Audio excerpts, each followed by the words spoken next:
Hi, welcome to Happier Ladies. We're sisters who discuss all things related to work, family, and personal growth. We draw inspiration from everywhere, especially from you, our listeners, to keep moving forward with joy and laughter in the big adventure that is life. 1 week at a time. I'm Azizi Williams. I live and work in the LA area. I'm a mom of 2 adult children, and I'm an education professional in the independent school world. I'm here with my sister, Malika Amandi. That's me. I'm a SoCal native living in Western Massachusetts, a mom of 2 littles, and I work in higher ed. In this episode, we share mail from listeners, and then Azizi makes a recommendation in the Speaking of Work segment. But first, happy Halloween, Malika. Happy Halloween! This episode comes out on Halloween. Very fun and spooky. Yeah, Not really spooky, but it can be spooky. It's spooky outside my yard on my front lawn where my yes, husband has his display up. that's very spooky. Yeah. Do you have any Halloween memories? I remember in 7th grade, it was 7th or 8th grade, so you were already gone, but I had mentioned to mommy that I wanted to be a rabbit for Halloween. Like, I really wanted a rabbit whole suit, I guess. I don't know where I got this idea, but Okay. I mentioned it just kind of offhandedly, and mommy surprised me one day after school. She picked me up and she told me to look in the trunk, and there was a whole rabbit suit back there, like the Wow. kind that you would have as a mascot or something. I think it was the day before Halloween. Not like a giant head, but it was like a full body suit that she had rented. Oh, wow. And I was so moved and What excited, a and I wore it the next day. I felt so cool. I don't know why, but cool and a gigantic bunny costume. yeah, That's I so thought it was so funny. cute and fun, and but it was like a head to toe thing with a hood that went over my head, and Wow. I don't think we have any pictures, but like that's not something we did in our family. Halloween was never a really big deal. No, It was always just kind of scrambled together at the last minute. So I was really surprised that she kind of did that. that is really sweet. I don't remember a lot of costumes, but I do remember actually my friends and I in high school.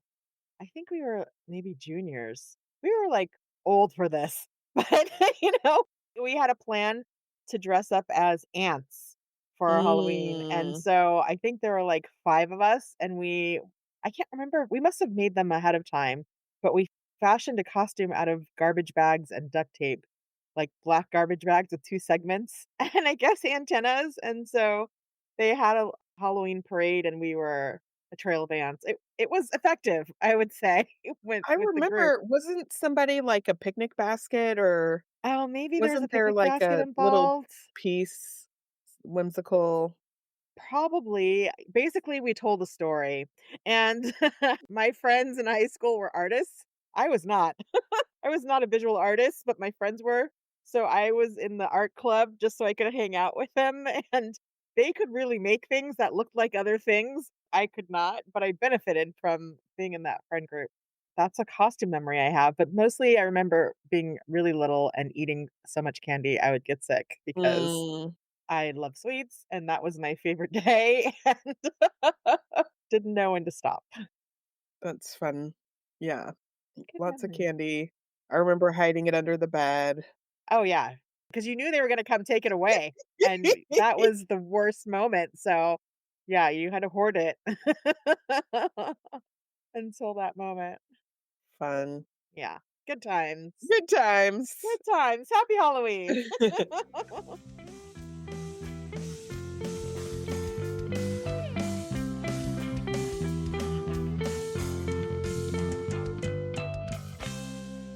We're back with our next segment, Inbox, where we share tips and reflections from listeners. Today, we have a roundup of some messages that we've received in no particular order that we just want to share. This note comes from Cindy. She says, "Hello, I have attached my autumn bucket list. This was a fun exercise and totally necessary as I will soon be closing yet another chapter of my life this year. Thus, I will have some free time on my hands, at least for a few months, possibly. I felt a little more organized after making the list, so kind of therapeutic, I suppose you could say. And Cindy, thank you so much for sharing your bucket list with us. There were many things on there, and Azizi and I, we will alternate reading our favorite items that were on your bucket list. Let us know how it's going. Finally, put together and distribute my magazine. What? She's got a magazine. That's impressive. After new kitchen is installed, paint the walls above the new cabinets and elsewhere as needed. Make repair to dollhouse and put it upstairs. Maybe go to the Ohio Renaissance Festival. Find a good allergist and visit them, re-preparing for a spring visit to Japan. Start looking up Japan tours. November, participate in National Novel Writing Month. NaNoWriMo takes place every November, where participants aim to write a 50,000 word novel in just 30 days. It encourages writers to focus on quantity over quality, helping them overcome writer's block and procrastination. Wow. Cindy, I'm excited for you to go to Japan. I would love to go to Japan. There's renovations happening. There was a lot of kitchen stuff. She has a dollhouse that you're making repairs to? I That is know. so your life, Cindy, is very full.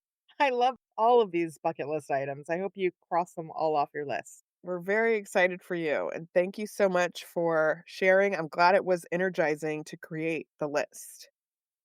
We also got some just lovely suggestions from a few listeners from Martha's Vineyard for our Thanksgiving adventure. So we will keep you posted as we get closer to that trip to let you know some of the things we plan to do. Yeah, it's coming up. This note is from Michelle C. Azizi, I am a second grade teacher in public school. You often refer to reading books related to your profession. I would love to know what you're reading that is encouraging and inspiring you about education. I enjoy your show so much. I really appreciate both of your unique perspectives. Thanks. Thank you, Michelle. Thank you for listening. And I do have some books that have been important in my education journey, and I would love to share them with you. And I think I'll do that in an episode coming up. I have to think a little bit more on curating that list, but stay tuned. There'll be a segment with some education related books that I love. And I'm excited to share that I think I actually have talked about it before that I'm starting a new podcast that is related to education. It's called Parenting Playbook, and it's going to have suggestions from educators for parents of young children. So stay tuned for more information about that too. I'm excited to share it with you guys. Here's one from Hometown Quilter that came through Instagram. It says, Hi Azizi. I previously worked in auto repairs and found many auto glass slash windshield companies are mobile and travel to customers' homes and work. And if the crack is smaller than the size of a quarter, maybe half-dollar coin, they can inject a filler sealant to prevent the crack from spreading further. Safe Light Auto Glass is the one we used in South Carolina. Good luck, and I hope you find the easy answer. Well, hometown quilter. What happened? Thank you for this advice. In fact, I did look up my insurance and they sent me to Safe Light Auto Glass, not a sponsor, but that is who I used. They came out and they said, This crack has spread a little bit. Don't know if the easy solution is going to work. And I said, Give me the band aid. Let's give it a try and let's see if it works. And if it doesn't, then I guess, replace the whole windshield. And so they did. They injected it with the sealant and it looks fine. I think it's fine. All right. I don't know. You feel like it's gonna stick? It's not spreading. So he Okay. kind of showed me how he got it in there and kind of where it went, but I'm tracking it. I might have to get the whole thing replaced, but since he was there and he could do that now, and because sometimes the band-aid is the thing that you need, that's what I did. All right. So we're on glass watch. On glass watch. I will keep you posted, hanging on the edge of your seats to see what's gonna happen. I hope it stays. Me too. One listener wrote, Malika, I hope you don't get a tattoo. Personally, I think decorative clothes and jewelry can add that extra adornment. May initially look pretty, but they soon fade and look like spattered ink. Nor is it worth the pain. Stick with the makeup and your beautiful smile. Signed, happier listener, Clara. So this listener's name and email address are the same as our Hmm, mother's because it very is our suspicious. mother. Hi, Hi, mommy. mommy. Hi there. She's got an opinion that she wanted to She share with signed it us. happier listener. So I hear you, mom. I see you, and I'm gonna make my own choices there. But thank you for sharing. Notice that she's given up on me, the tattooed older daughter, and but there's still hope for you, Malika. I was kind of touched because it's kind of sweet It's that very sweet. she She cares gave you a still bunny about costume, Malika. Do you what I consider? do with my body. But yeah, I'm still gonna get one. Okay. We'll see. I'm on the other side. Please don't believe that it's I'm gonna like the devil happen. on on your shoulder, and mommy's the angel. We'll see. It's gonna Okay. happen. Thank you, everyone, for these great messages. There's some advice and some sharing of things that you're doing. Malika and I love all of it. So please continue to reach out to us and share with us your thoughts of our episodes. All right, let's take a break, and when we come back, Azizi will share a recommendation with us.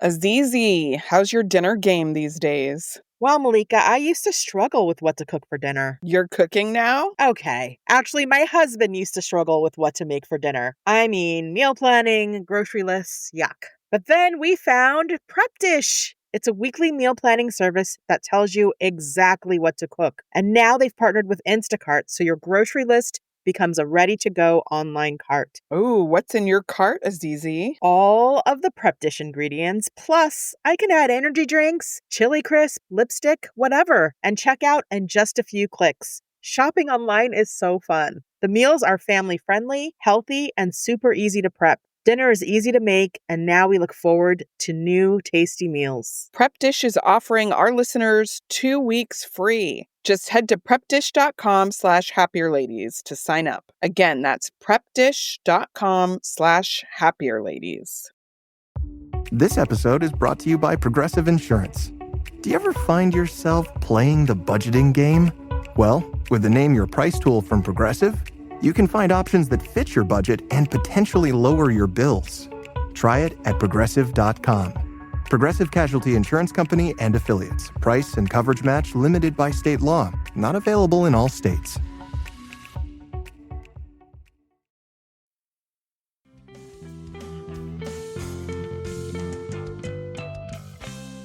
And we are back with Speaking of Work, where we discuss observations about our professional lives. So, Azizi, you had a breakthrough from something that you read recently. What was it? Yes, I have just been so energized by this book. It's called Unreasonable Hospitality. It's by Will Guidara.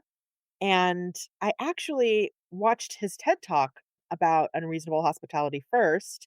I was looking for something to share with my admin during the admin retreat that we have every summer. And I came across this TED Talk and loved it. And then that inspired me to read the book. And it's just fantastic. So, Will is mentored by Simon Sinek. So, he has kind of that storytelling vibe. And also, Simon Sinek reads the foreword in this book, and I'm a big fan of Simon Sinek. He wrote Start With Why, which is a great leadership book. And then just randomly, so before I read the book, but after I saw the TED Talk, over the summer, my daughters who watch The Bear and know that it is too much for me to handle, they made me watch one episode. They're like, Mom, you have to watch this one episode. You're going to love this one episode. It's from season 2, episode 7. And I don't know a lot about the bear, so I'm gonna do a terrible job of describing what happens. But one of the main characters, he's training. He's training how to work in a fine dining restaurant. And so he's been assigned to one restaurant in particular, and he has to do these menial tasks that are very repetitive, kind of at the bottom underneath where he Wait, usually what? can I interrupt Ok to give all context right. about this character? Well, okay, please. Because it makes the episode more powerful. This character is like a pill. He's the worst to work with in the restaurant that he's currently in, and he just has a bad attitude with customers, with his coworkers. He's like the grumpiest grump. And so it seems like he's being sent here as a punishment. He's not, but that's kind of how he comes into it. Like, what's going on here? Why do I have to do this? Okay. I didn't know any of that because I don't watch the show, but it was still a moving performance. I don't wanna get into the bear, that's not why why we're Okay, here. sorry. What I do wanna say is that as I was watching the episode, which is a very powerful episode, and you see his understanding of the importance of taking care of things and taking things seriously, even if it's a small task, persistence, listening, collaboration, all of these things, these revelations he has while doing these tasks at this restaurant over a period of time. And there's a guest star or a cameo of Will Guidera. So I recognized him from the TED Talk. And it's like, oh my gosh, I know that guy. And this, it turns out, when I read the book, was a part of his journey also. So that was quite exciting to see that crossover and to see him do the guest star there. So, Azizi, what's the gist of the book?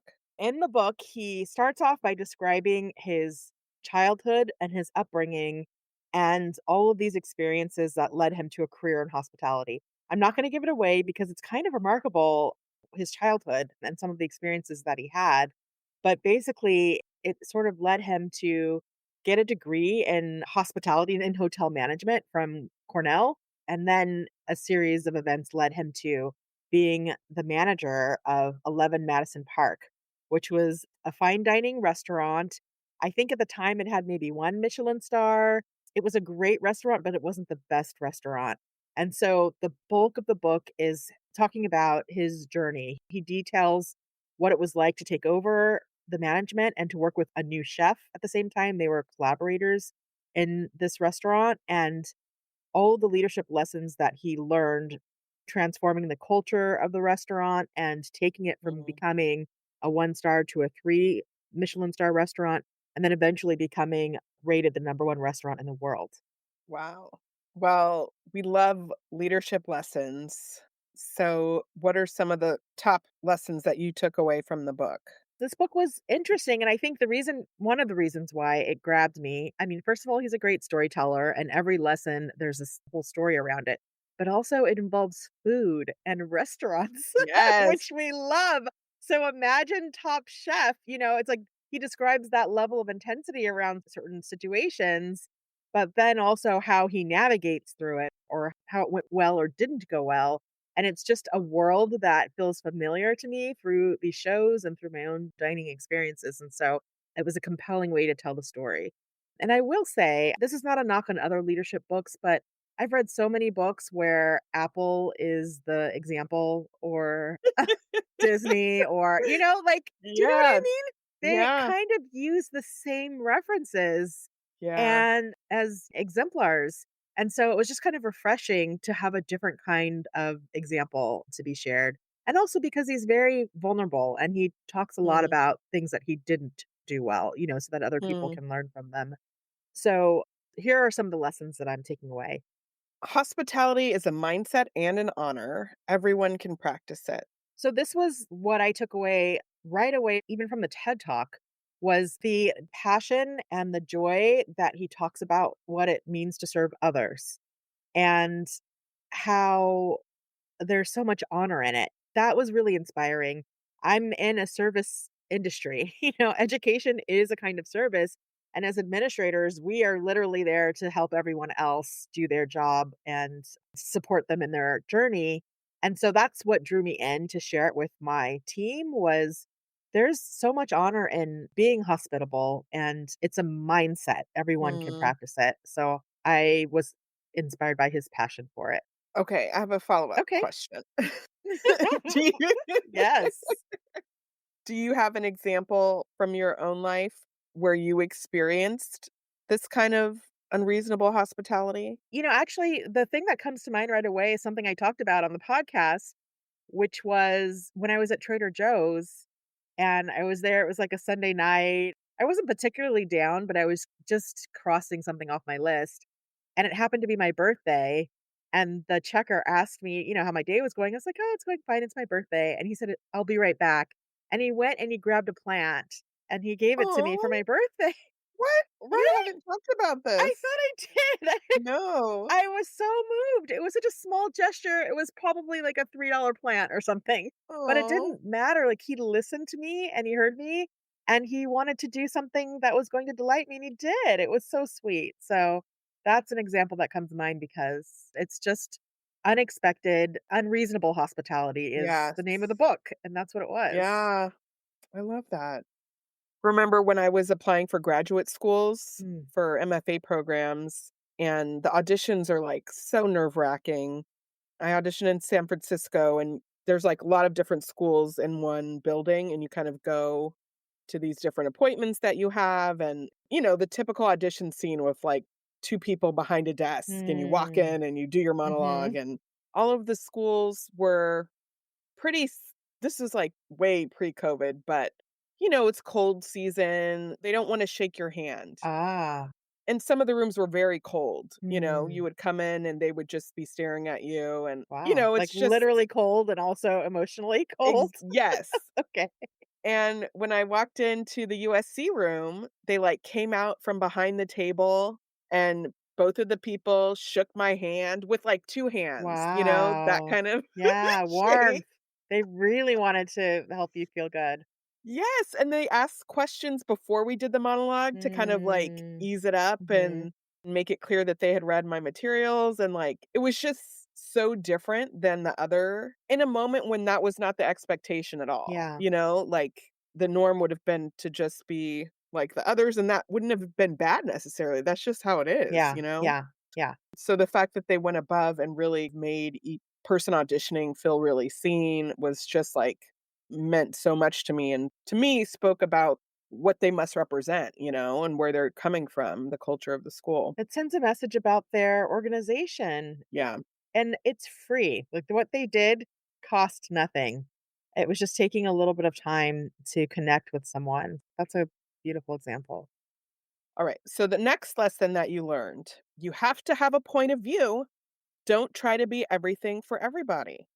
This was great. He talked about they would every year think about what were the changes that they wanted to make. There were times when they didn't reach the goal that they wanted or they didn't get the rating that they wanted. And so they would try to change something up, change the menu. But then he realized that you have to have a point of view. It's better to really go narrow and deep Mhm. as opposed to broad to try to please as many people as possible. I feel like this isn't a revelation. This is not a new piece of advice, but it's such an important piece of advice and something Mhm. that I also have to think about. It would be easy in my position to try to do more, to try to make more people happy and to kind of broaden what we offer, what we do, who we are. And actually, it's better to go deeper and to narrow your focus in the end. Gretchen talks about this as a strong voice attracts and repels. Yes, This is good advice for us too, for our podcast. you're right. Yeah, this is why it will be good for us to have a strategic plan. No, that's not what I want to say. Have a point of view, a What? brand, a A message. brand, that's what it is. You go through, like, a branding activity to figure out exactly who your audience is, right? And then that is your guide for everything that you do.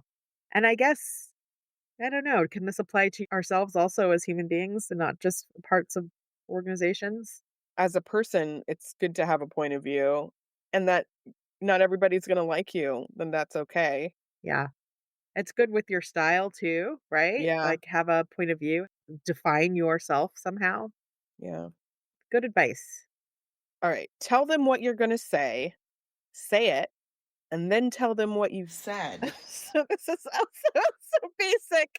It's so basic, but, at some point he had to give a speech or was it I can't remember if he was maybe he was talking about how he addressed his staff, They had something called family meal every night where they would gather together, all the staff, and they would have a meal together, and often he would give messages or make speeches and things like that, and so he just gave this advice for public speaking, and I thought, "That's a good framework It to is. keep in mind."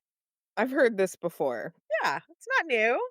It's good for, like, writing a blog post too. Mm, mhm. And yeah, it's a winning formula. Feels repetitive, but yeah, I appreciated it. It reminds me of T-Boy, the podcast that we love. Oh, you're This right. is exactly what they do. Well, I mean, we do it too a little bit. We do it too a little bit, but they do it in a very formulaic way, Yeah. but you kinda look for that recap at the end. Should we do a recap at the end, Malika? I think that's the only thing that's missing because we talk about what's gonna happen, and then it happens, but we don't talk about what happened. We're not closing that loop. That's Something to think true. about. We could try it. We'd have to practice. I don't Does know if we could do it on the fly. do they do this on Happier? No, they don't do a recap. Are you sure? I'm Not a pretty sure. full recap, but like a line? They just go forward. Okay. All right. It's like trying to remember if Stanley has a mustache. Does he have a mustache? I don't know. I've listened to it From so The many Office? times. Yes, there's an episode on The Office where they're trying to remember if Stanley has a mustache. It's a really funny episode. 'Cause it's like, how is it that you see someone every day and you don't remember that detail? Okay. That's funny. Where Okay, are we? next one. Okay. You can't be a player and a coach. This was fantastic advice. Again, not revolutionary, but first of all, the way that he presented it, I listened to the audiobook, which I always love. I talk a lot about that. And this was a whimsical aspect to this audiobook because he finished the book, he got through the end, he gave his acknowledgments, he gave his heartfelt thank yous, and then he came back and he was like, "You know what? We finished the book, but I had one more thing I just had to add."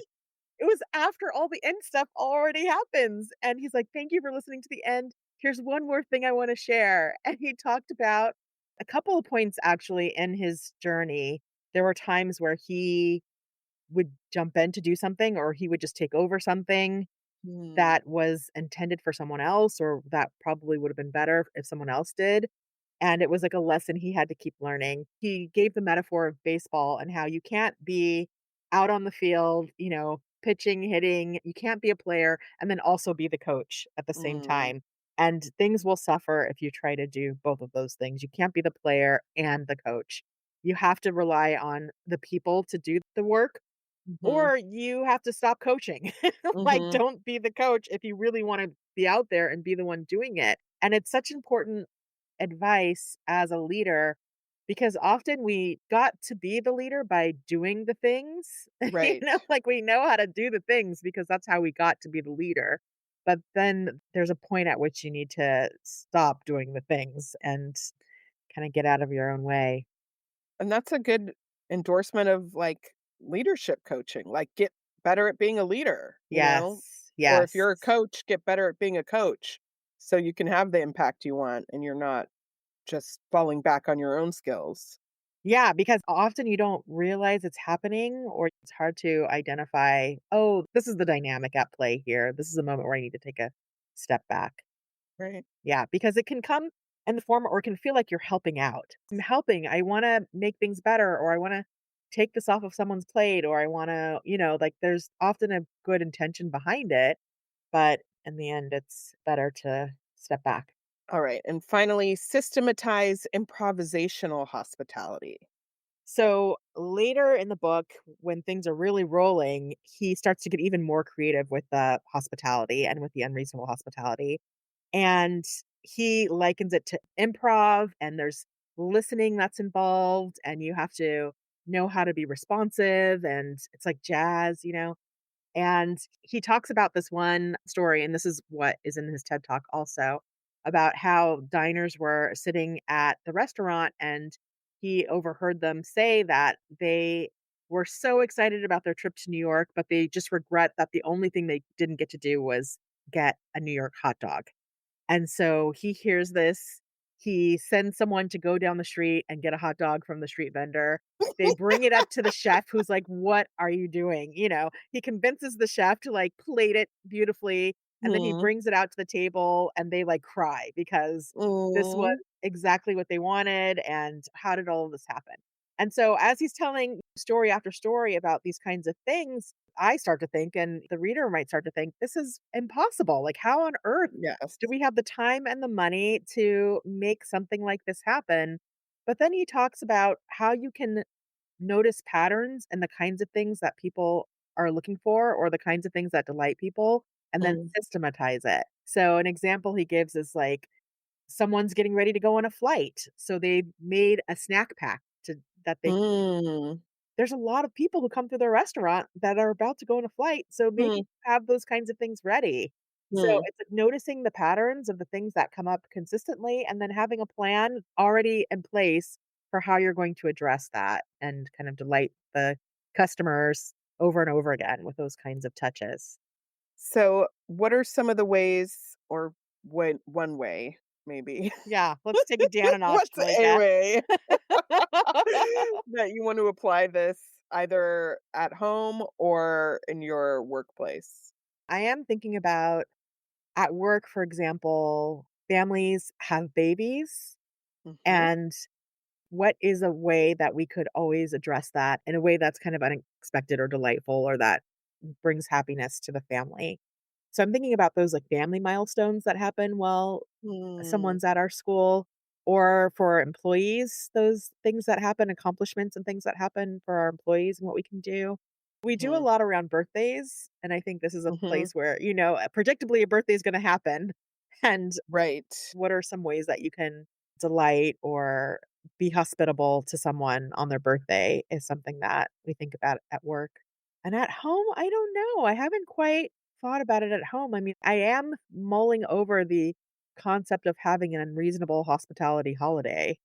Like, what are some Oh, things I can do around the holiday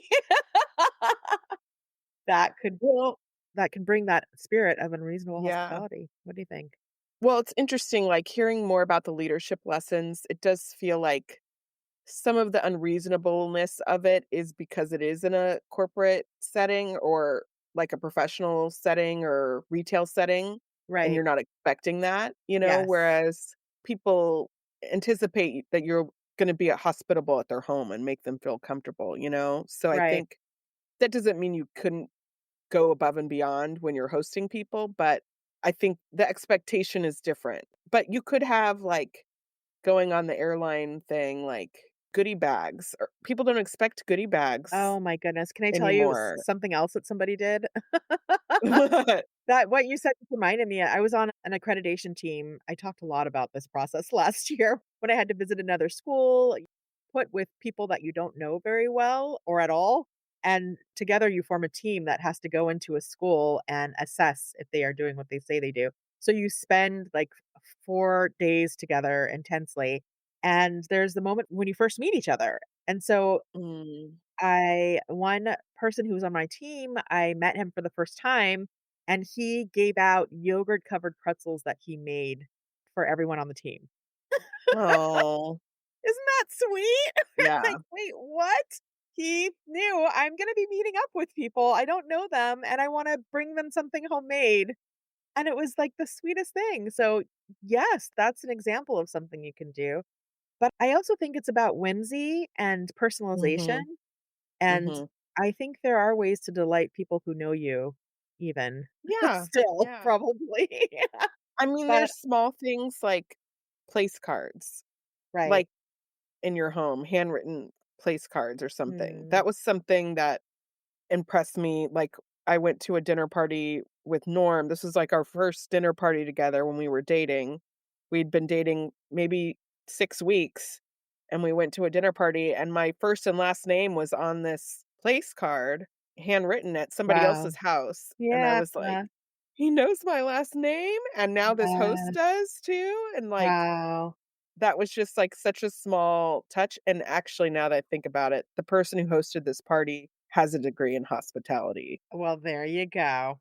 And the person who gave me the pretzels is, like, an advancement professional, and that's kind of the epitome of Mhm. hospitality also. So, there's some through lines, but I would love for Will to write a book about his personal life and how he does this, Yeah, because he doesn't talk about that at all. It's all about interesting. and I also think he didn't have a personal life for a lot of this, Wow. and he So maybe addresses it's that not as so well. hospitable at his house. Well, he Empty addresses, like, fridge. the when he learned he needed to have balance in his life Okay. and later got married and so on, but I would love to read more about that and get more examples of how to bring it into your everyday life. Well, thank you so much for bringing this book to our attention, and now we have some new reference points. Yeah, something else to come back to. I'm still thinking about it and talking about it with everyone, so I highly recommend. Let's take a break, and when we get back, we will share our peaks and valleys.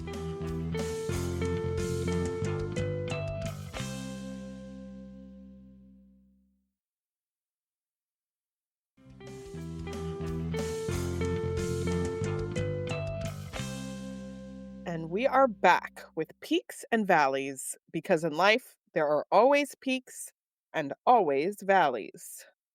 This is an even episode, so Azizi, you are up first with a peak. Yes. My peak, and actually now that I think about it, it's a little bit of a valley also. Hmm. An artist named D'Angelo who was popular in the 90s, he passed away, so that's not a peak, Yeah. that's sad. But I was reminded of his music in this moment, and I've been revisiting it, and it's so good. It's so good, and it reminds me of the 90s, which we all know.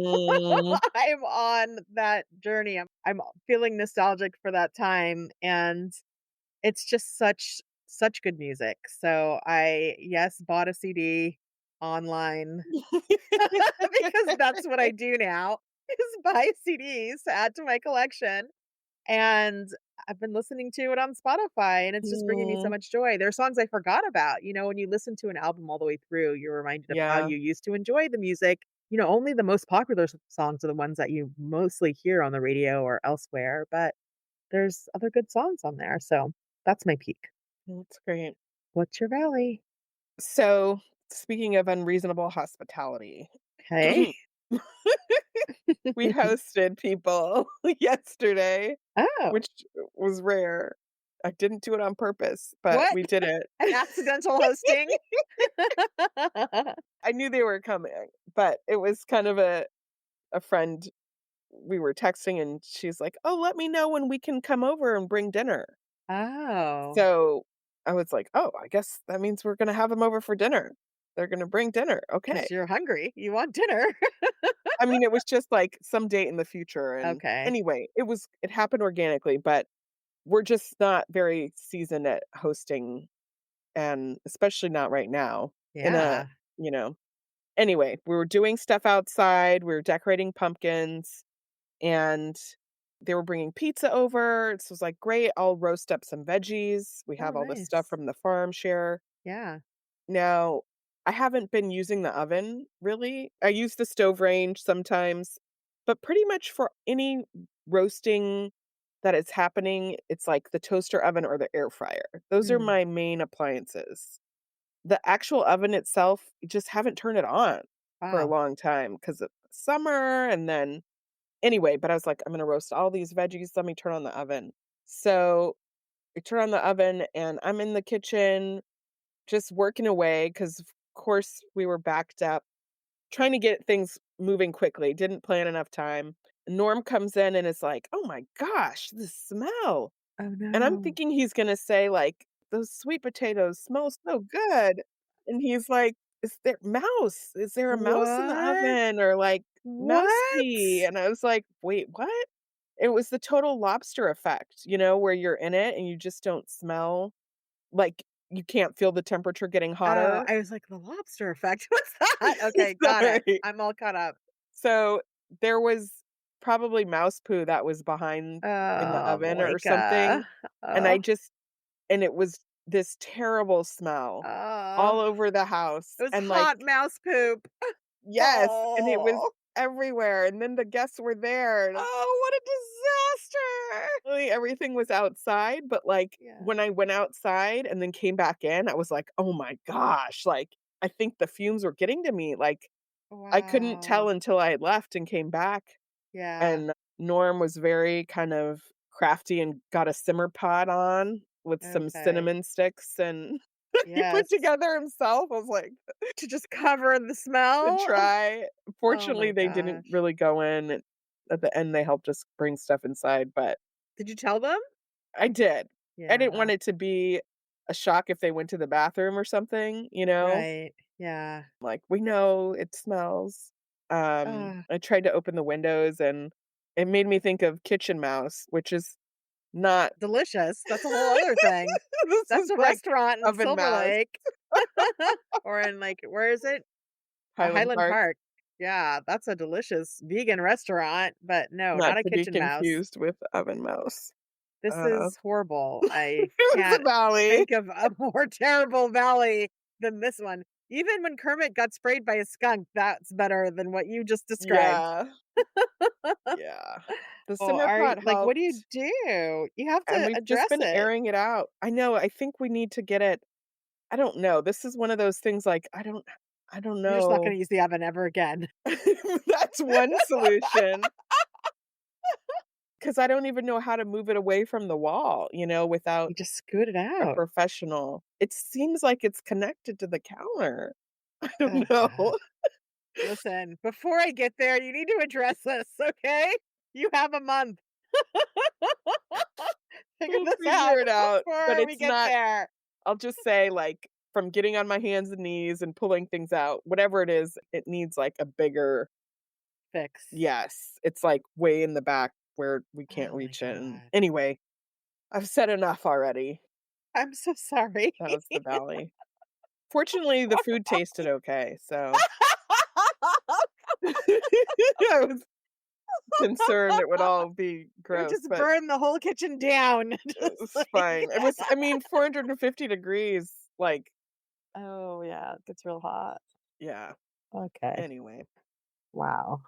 It's horrible. That brings us to the end. Azizi, let's leave on a happier thought. What are you Oh, gonna try this week? I think I'm gonna just think a little bit more about unreasonable hospitality in my life. Gonna keep thinking about those lessons. Okay. What are you gonna do? I'm gonna keep making steps towards my tattoo journey. Okay. All right, we'll see. Thank you for listening to this episode. You can find our show notes in the episode description. If you like us, please rate, review, and tell a friend. And don't forget to follow us. Send us a message at happierladies@gmail.com. Our show was edited by Magnus Bjorgum, and our theme music was created by Wyatt Muncie. You can find us on Instagram at happierladies and on the web at happierladies.com. All right, Malika, have a happier week. Have a happier week, Azizi. Bye. Bye.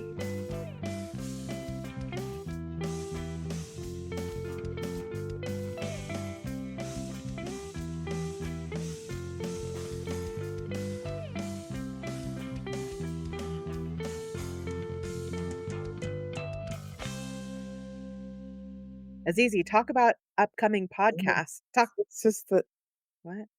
that's for you to say. It's not. Oh, God. I didn't know that. Okay. Do I need to read the last line again? No. Okay. It ends with thanks. All right. This podcast is part of the Sound Advice FM network. Sound Advice FM, women's voices amplified.